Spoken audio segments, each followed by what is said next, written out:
Shalom Bapak Ibu Saudara-saudari yang dikasihi dan mengasihi Tuhan. Kita bersyukur hari ini Tuhan boleh memberkati kita sehingga kita boleh ada sebagaimana kita ada, itu semua karena berkat dan kemurahan-Nya. Mari sebelum kita membaca dan merenungkan firman Tuhan, kita berdoa. Tuhan, terima kasih, kami bersyukur hari ini Engkau boleh memberkati kami. Kami boleh ada sebagaimana kami ada, ini semua karena berkat dan kemurahan-Mu. Sebentar kami akan membaca dan merenungkan firman-Mu, berfirmanlah, dan biarlah kami mengerti apa yang menjadi kehendak-Mu di dalam hidup kami. Kami berdoa di dalam nama Tuhan Yesus Kristus, haleluya, amin. Bapak Ibu Saudara yang dikasihi dan mengasihi Tuhan, bersyukur hari ini kita boleh masuk di dalam kitab Imamat. Kita akan belajar dari kitab Imamat, pasalnya yang pertama. Ayatnya yang pertama hingga ayatnya yang ke-17. Namun saya akan membacakan ayat yang pertama hingga ayatnya yang ketiga. Korban bakaran. Tuhan memanggil Musa dan berfirman kepadanya dari dalam kemah pertemuan. Berbicaralah kepada orang Israel dan katakan kepada mereka, apabila seseorang di antaramu hendak mempersembahkan persembahan kepada Tuhan, haruslah persembahanmu yang kamu persembahkan itu dari ternak, yakni dari lembu sapi atau dari kambing domba.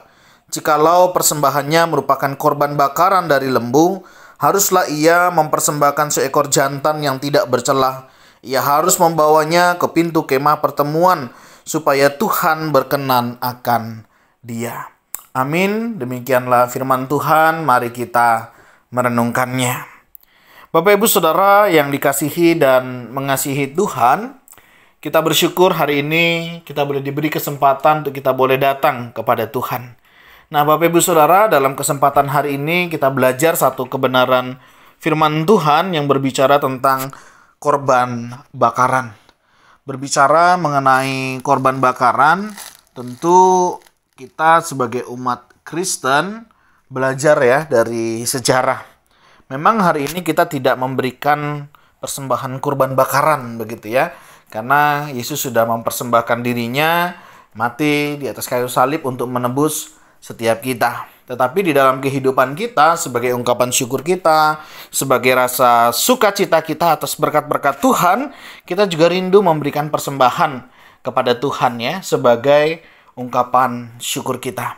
Nah, kalau kita memperhatikan ya dari bagian ini, misalnya ayat 1, 2, dan 3, kita tahu bagaimana umat dulu mengerti apa yang menjadi kehendak Tuhan, yaitu ketika Tuhan berfirman ya. Tuhan berfirman melalui Musa, kemudian Musa menyampaikan kepada umat.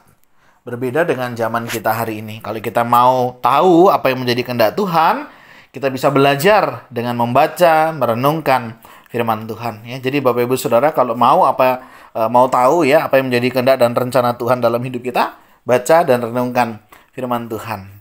Nah, yang kedua yang kita belajar di sini adalah ketika pesan ini mau disampaikan, yaitu bagaimana umat ketika mereka mau memberikan persembahan kurban ya, atau korban bakaran. Di sini pun sudah diatur, dikatakan apabila seorang di antaramu hendak mempersembahkan persembahan kepada Tuhan ya, hendak mempersembahkan persembahan kepada Tuhan, dikatakan haruslah persembahanmu yang kamu persembahkan itu dari ternak, yakni dari lembu sapi atau dari kambing domba.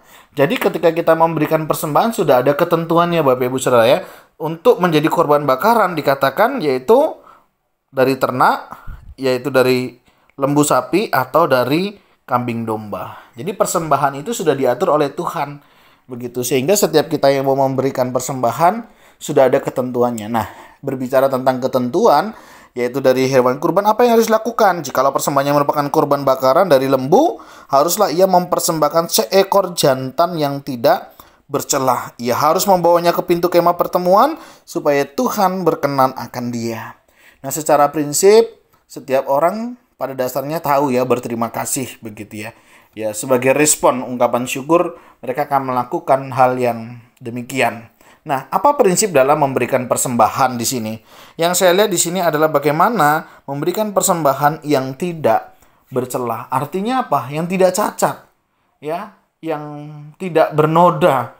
Atau boleh dikatakan kalau kita memberikan sesuatu begitu ya, kasihlah yang terbaik, ya. Kalau kita untuk pejabat, untuk orang-orang di atas kita, ya, biasanya mereka memberi pasti yang terbaik. Wah, kan begitu ya. Tapi bagaimana dengan Tuhan kita?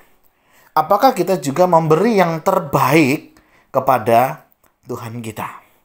Ya, saya percaya setiap kita tentunya belajar ya, memberi yang terbaik, bukan yang sisa tentunya ya. Bukan juga yang paling jelek begitu ya. Kadang saya masih ingat ketika belajar memberi persembahan ya, zaman saya masih kecil begitu ya. Bagaimana kita memberi persembahan, cari yang paling jelek, cari yang paling kecil begitu ya. Karena memang ya tidak banyak belajar. Ya bersyukur hari ini kita sudah tahu ya, sudah belajar. Bukan masalah yang paling kecil, bukan masalah yang paling jelek ya. Kalau bisa kita beri yang terbaik, kenapa tidak? Begitu. Nah, Bapak Ibu Saudara, ini penting ya.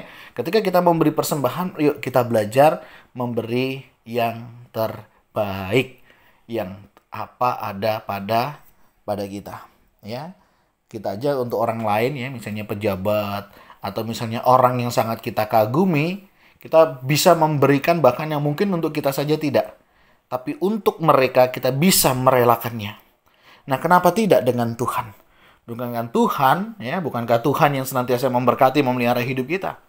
Jadi kalaupun kita memberi yang terbaik yang ada pada kita, kita sadar bahwa itu semua adalah milik Tuhan. Kita hanya sebagai pengelola.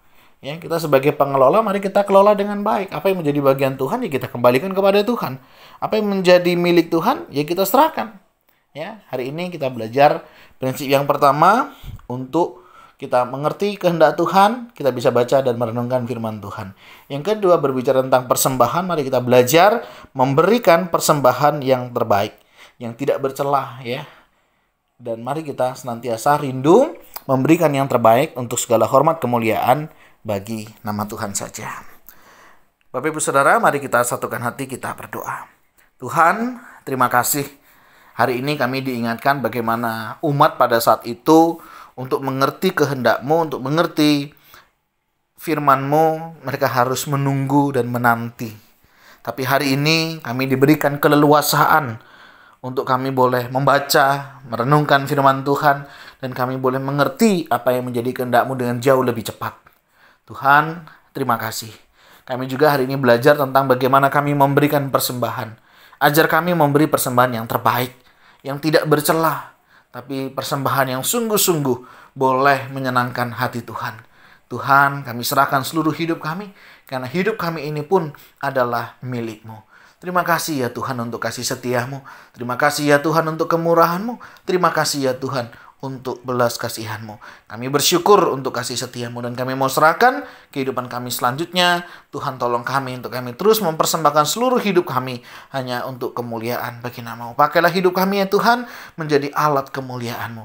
Dan kami rindu Tuhan Kau menguatkan, meneguhkan iman setiap kami. Ini doa seru kami. Berkati para pengelola persembahan di gereja supaya mereka juga diberikan hikmat sehingga persembahan yang terkumpul dapat dikelola dengan baik. Dan semuanya itu Tuhan boleh digunakan untuk hormat kemuliaan bagi nama-Mu. Terima kasih ya Tuhan untuk kasih setia-Mu. Ini doa seru kami yang kami naikkan di dalam nama Tuhan Yesus Kristus. Haleluya. Amin. Bapak Ibu Saudara, demikian renungan kita hari ini. Kiranya Tuhan Yesus menguatkan, meneguhkan iman kita, untuk kita boleh melakukan apa yang menjadi kehendak-Nya. Shalom.